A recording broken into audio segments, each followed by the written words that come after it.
Hey everyone, welcome to this weekly Sidereal Astrology forecast for the week of September 29th through October 5th of 2025. All right, so this week we have a continuation of the solar eclipse. We had a solar eclipse about a week ago, depending on when you're watching this, maybe up to 2 weeks, but coming into the week a week ago. And so we are entering the first quarter moon of the eclipse cycle.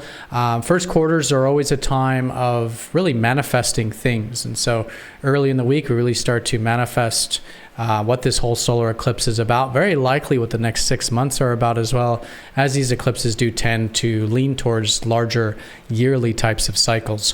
Great time to challenge ourselves, move things forward, take some actions, do some implementations these first few days here. Then as we do go through the rest of the week, we'll start to build a little bit more momentum coming out of that apex moment of the square and start to get towards the halfway point, which will be the full moon early next week. All in all, this week is a bit quiet. It's still a very important week because of course, the eclipse season, but not a whole lot going on with the aspects. We do have Mercury squaring up to Jupiter on Wednesday. This can actually be quite good for possibilities and potentials that we can really ground. The thing is, though, is it usually does take a grounding to do it.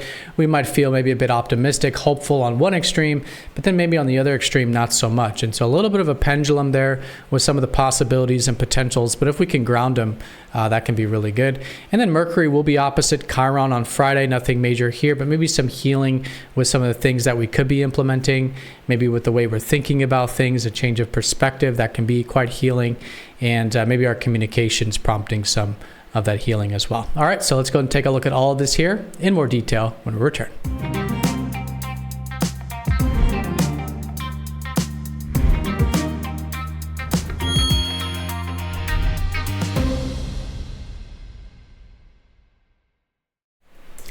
Alrighty, so here's the sky for this week. We're going to look at this for each day of the week, starting first with Monday, September 29th.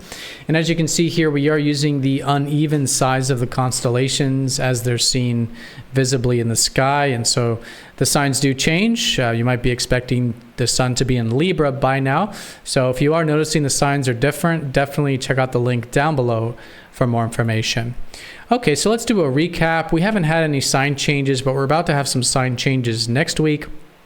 So let's get a sense of where everything is coming into this week. It's still very much Virgo territory and still somewhat Leo territory, but definitely Virgo. So Virgo is where we've got the sun, we've had Mercury, and we've had Mars for over 2 months now. So the theme on the larger picture, but especially since this solar eclipse a week ago, has really been about finding these healthier ways of improvement, healthier ways of doing things that require work, service, getting into the details, right? All this sort of analytical improvement nature of Virgo. So this is definitely the main theme, and it's great to be focused on these things. But the reason I say clearing some of these old ways of doing it or unhealthy ways of doing it is simply because this lunar cycle is the last eclipse that we have in Virgo for the entire, with the South Node, at least the entire 19-year eclipse cycle. But really the last 2 years strongly, a little over the past 2 years, has already been involving this. And so now it's the final development of it, okay? So nothing new, nothing different. In fact, the South Node is officially in Leo now, so it's making it a lot easier. But it definitely is a month and possibly even the next 6 months of final clearing of any unhealthy ways of doing this more analytical improvement, detail-oriented nature of Virgo. And maybe, quite literally things like our work, our service, our physical health, our routines, our habits, our diets, our personal development, all these things that are striving towards improvement. So clearing here with the South Node, with the eclipse, but still focused on it nonetheless, and hopefully focused on it in these completely new and healthier ways. So that's what the sun here, Mercury here is helping us think and communicate in a way that still is, improvement oriented, but, it's actually a very good placement for Mercury in his home sign, one of his home signs of Virgo. So we can actually have a very good analytical, detail-oriented mind and communications right now. Mars is finishing up here. Not the best place for Mars, but he's been here for so long. He's quite acclimated to the energy. So when it does come to our assertive side, a lot of this energy has already been needing this kind of analytical nature, improvement nature, but this is also, again, wrapping up, at least as far as Mars is concerned, this week. And then Venus shifting out of Leo here this next week, but still in Leo this week.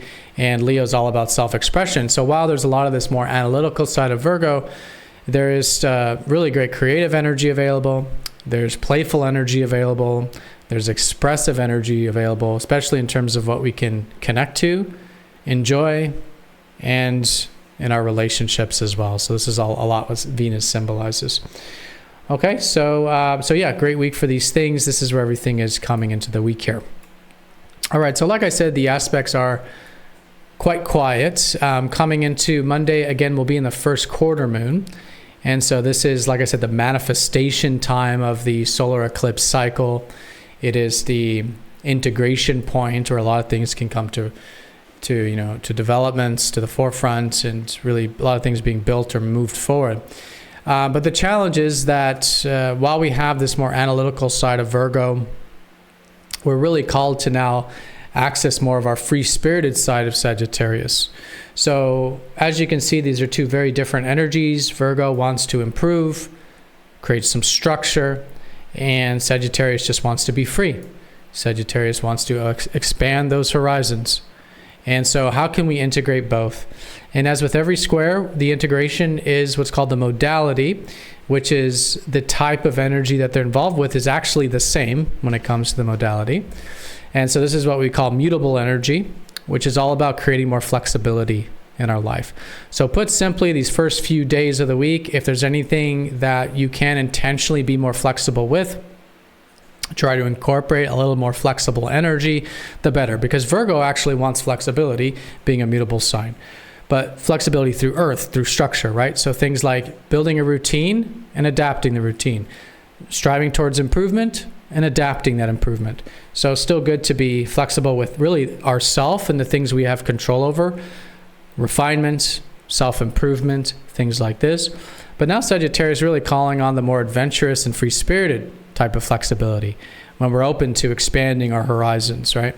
And listening to our spirit, which can change quite often. So listen to the inspiration. It is definitely a week of opportunities, as we'll see with Mercury as well. A week of inspirations, week of possibilities and potentials, but a lot of squares suggesting it needs to be grounded, integrated, and probably treated with just a little bit of a long-term view to apply it this week. Definitely a great week for action, great week for implementation, but to ground it nonetheless. So this will be the first few days here with the moon in Sagittarius in the first quarter, okay? Once we do get to Wednesday, Mercury will then square up to Jupiter. And this is where we can have a more expansive mind, an expansive perspective, and even a very optimistic one at times. But just like with anything that goes to extremes in life, there is always a swing in the opposite direction to balance things out. And so while there might be a part of us that's quite open-minded or optimistic, there can be another side that's maybe pessimistic or maybe not as open-minded. And so how can we find the middle ground between these two? And some of the best ways of doing this is to, again, actually pull down those inspirations, pull down those opportunities into tangible and grounded things. This is a great way of working with Mercury and Jupiter. Mercury wants things to be, just like Virgo, structured.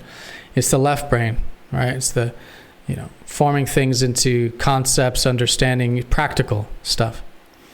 And Jupiter's the right brain, the abstract, the spiritual, the adventurous, the free-spirited, just like that Sagittarius. In fact, in many ways, this square is mirroring what the Sun and Moon are doing with what we said about Virgo and Sagittarius.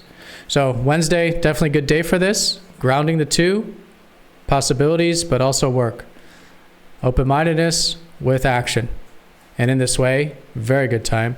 Very good time to actually do things like philosophy, open-minded stuff, adventurousness, in this very practical way that Mercury will really help us do it, and especially Mercury and Virgo. So that's the first few days, especially around Wednesday. Once we do get to the later part of Wednesday and into Thursday, the moon will be in Capricorn. This is the sign after Sagittarius, which is the reminder to ground things, right? So let's call it all day Thursday. So it's late Wednesday, all day Thursday, and for the most part Friday. So let's call it Thursday and Friday. Great time for grounding. So the Capricorn grounding is more about patience. Good couple days here for seeing the long road, taking things one step at a time, right? Building things, it's all about the future. It's about achieving, it's accomplishing, but it's taking the time nonetheless. So a bit of patience and perseverance there. On a minor note with Chiron on Friday, we do have Mercury opposite Chiron. So there can be a little bit of healing available here. So anything that would be healing, whether it's physical, mental, spiritual, emotional, great day for this. We're not really forced into it so much. There could be some things maybe coming from an outside place, maybe a person. Sometimes with oppositions, it can involve relationships, but something outside of ourselves may be coming in to introduce some healing. So just a good day to be open to some healing, of course, of our own kind, especially with Mercury and Virgo. Again, personal development, self-improvement. But here, bridging the gap. Chiron's in Pisces, and so a lot of this is about going with the flow a little bit and listening to our soul a little bit. So willingness to go with the flow, listen to our soul, connect more to the present moment, can also be very healing and therapeutic. Okay, nothing major though, as Chiron's a very minor comet. Well, major comet, but a minor quote-unquote planet. And then the weekend here, we have Aquarius until late Sunday, so a good weekend for a bit of innovation, thinking outside the box, challenging the status quo a little bit, maybe connecting with community, or thinking about the world and the future, all this stuff that we can really be contributing to. Okay, so a great day for vision and contribution. This is a very important sign as it's the North Node now in Aquarius. It's really the next, at least with this, the next year and a half, very strongly around vision, innovation, community, contribution. So just a good weekend for this kind of stuff.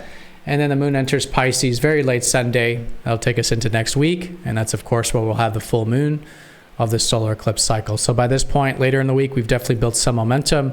We're starting to come up to that heightened energy of the lunar cycle.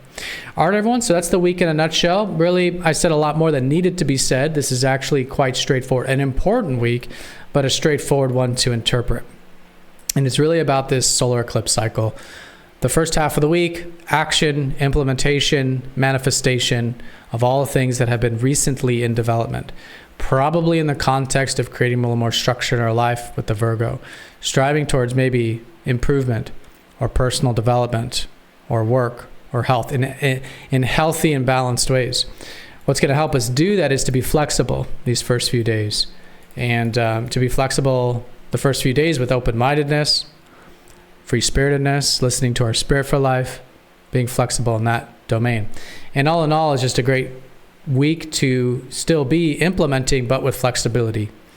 And we see this with Mercury square Jupiter on Wednesday, a flexible mind, a flexible perspective, but in such a way that we're still applying it, we're still implementing it. And these squares can actually be very constructive times. There can actually be some very constructive opportunities that actually manifest and come to fruition and action around this early to middle part of the week. Okay, that's really where the most important energy is of the week, because as the second half unfolds, it's a little more about momentum building and just getting closer to the full moon, which will be next week. It's a little bit of healing around Friday. If you want it, it's there, it's available, something to be aware of. If something does come from an outside source or force, really can be integrated. All right, but that's the week in a nutshell. So everyone have a fantastic week. Thank you so much for watching. Be sure to stay tuned for the live stream. Anna Maria goes live every Sunday here at 12:15 p.m. Eastern Time of the Americas. Links are on the YouTube channel. Links are also in the newsletter if you're subscribed to MTZ Insiders. If you're not subscribed to MTZ Insiders, please do so. It's a free newsletter. It's just a great way to connect with the community and grow the community. There's a link down below for that as well. And if you haven't yet seen the 3i Atlas documentary we just aired it last week. You can also find that on the YouTube channel, Mastering the Zodiac. Go to that channel. You can even type in 3i Atlas Astrology. You'll see it come up. It's a very cool documentary. I'm very proud of it. We've talked about this 3i comet that has entered our solar system here recently, looking at it from this more true sidereal and astrological perspective. So do check that out as well. All right, but everyone have a great week, and I'll see you all next week for the next astrology forecast. Take care.